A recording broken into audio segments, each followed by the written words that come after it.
Bom dia, ouvintes. A Rádio WK apresenta o terceiro e último capítulo de sua novela matinal, O Homem dos Ratos. Que desfecho terá Lanze? Ele conseguirá superar os pensamentos recorrentes que o perturbam? Em que conclusão o Dr. Freud chegou? Essa história terá um fim? Vejamos a seguir. Com as vozes de Cícera Maria como Sigmund Freud, Mariana Fátima, Luciane de Siqueira e Maria das Graças como as psicanalistas. Após o término de sua sessão com Lanze, Freud caminha até seu escritório pessoal, pensativo sobre o tema que acabara de ouvir.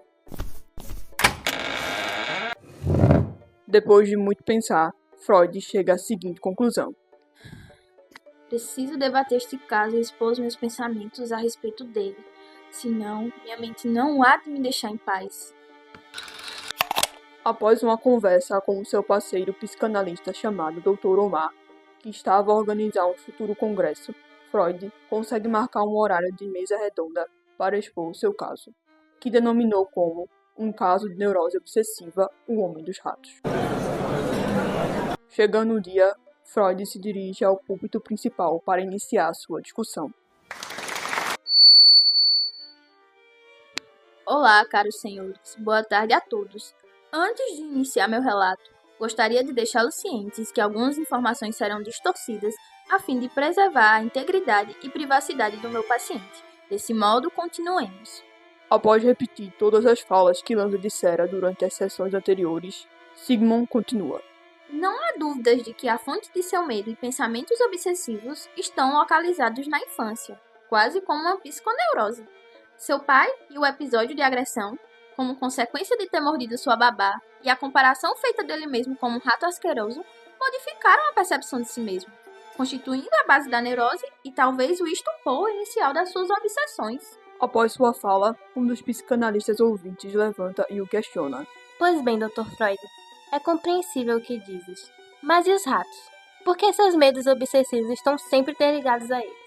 A raiz do conflito de sua doença consistia em uma luta entre a persistente influência dos desejos de seu pai, quais eram contraditórias às suas próprias inclinações amorosas e desejos eróticos que foram vivenciados precocemente em sua infância. Após associar erotismo com infância, um dos ouvintes se expõe. Ora, mas que absurdo! Isto que estás a dizer é uma lástima. Uma criança é capaz de conscientemente desejar coisas eróticas. Veja, estimada colega, os desejos eróticos aos quais me refiro se dizem respeito à curiosidade infantil sobre o próprio corpo.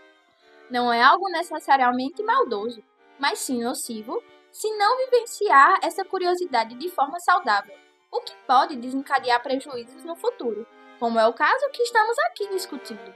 A psicanalista, ainda incrédula e pronta para rebater, sente sua amiga pôr as mãos em seus ombros e dizer: Pois bem, chega de disparate e de rodeios. Vamos continuar a discussão.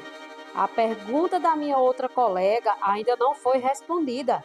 Que ligação há a luta entre o desejo infantil do rapaz e o seu pai, e mais a situação dos ratos? Pois bem, deixe-me continuar. Como dizia anteriormente, em uma das minhas sessões, o paciente constantemente apresentava certas associações através das palavras. Um exemplo é que o castigo dos ratos perturbou-lhe tanto que iniciou seus delírios ao ponto de fazer ligações entre a palavra raten, de prestações, e raten, de rato, por sua aproximação linguística. Podemos perceber aqui como isso está ligado à antiga dívida de seu pai, retomada no comando do capitão que restituísse o dinheiro de sua dívida dos óculos. Então, quer dizer que não se pode desviar da existência de repressões e conflitos, os quais foram acometidos pela amnésia e que, de todo modo, eles deixam resquícios que reverberam no medo obsessivo? Exatamente. O conteúdo foi recalcado e veio à tona após o contato com histórias do capitão. A negação dessa realidade dolorosa suponho que seja um mecanismo de defesa para suportar o que sua consciência não conseguiria se esse conteúdo não fosse reprimido. Perdoe-me interrompê-lo novamente, Sigmund. Mas que conteúdo insuportável seria esse? A dolorosa ambivalência entre o amor e ódio que sentia sobre sua figura paterna. Por mais que meu paciente afirmasse que ama seu pai, ainda existia o desejo de que algo ruim acontecesse com ele, principalmente quando analisamos a fase do seu desenvolvimento sexual na infância, que foi marcado por eventos traumáticos envolvendo seu pai. Desse modo, estás então a dizer que o desejo estava disfarçado de medo por conta da culpa que o paciente carrega dentro de si por odiar seu pai quando devia amá-lo, e que, de certo modo, é imprescindível que as raízes de uma neurose obsessiva crônica muitas vezes podem ser encontradas na sexualidade infantil. Exato! Um instinto erótico estabelecido na infância e uma revolta contra ele. Um desejo que ainda não se tornou compulsivo e, lutando contra ele, um medo já compulsivo, um afeto aflitivo e uma impulsão de direção ao desempenho de atos defensivos. O inventário da neurose alcançou sua amostragem completa. Freud passa a falar e a ouvir um pouco mais sobre o que os outros psicanalistas pensavam a respeito do que ele havia falado e, por fim, conclui com a seguinte linha de pensamento. Assim, diante de suas atitudes peculiares frente à realidade, à superstição e à morte, concluo que os pensamentos obsessivos representam formas transformadas de autocensura, que retornam do recalcamento e, em geral, estão ligadas a experiências de prazer sexual vividas na infância.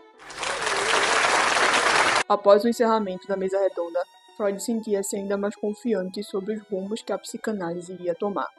Considerou o caso do Homem dos Ratos como um caso bem-sucedido, e foi através dele que Freud apresentou a neurose obsessiva para o mundo, explicando a relação entre repressão e ambivalência dos sentimentos do neurótico obsessivo. Segundo depoimentos de familiares próximos, o tratamento de Lanzer com Freud permitiu que ele melhorasse, arrumando um emprego importante na área da advocacia e se casando com Gisela alguns meses depois. Mas Lanzer, infelizmente, não viveu muito após sua melhora. Foi convocado da reserva para a guerra em agosto de 1914, capturado pelo exército russo em 21 de novembro do mesmo ano, sendo morto 4 dias depois. Essa foi a nossa radionovela matinal, O Homem dos Ratos. Agradecemos a todos os nossos ouvintes que sintonizam na Rádio WK e as nossas técnicas de som. Até amanhã!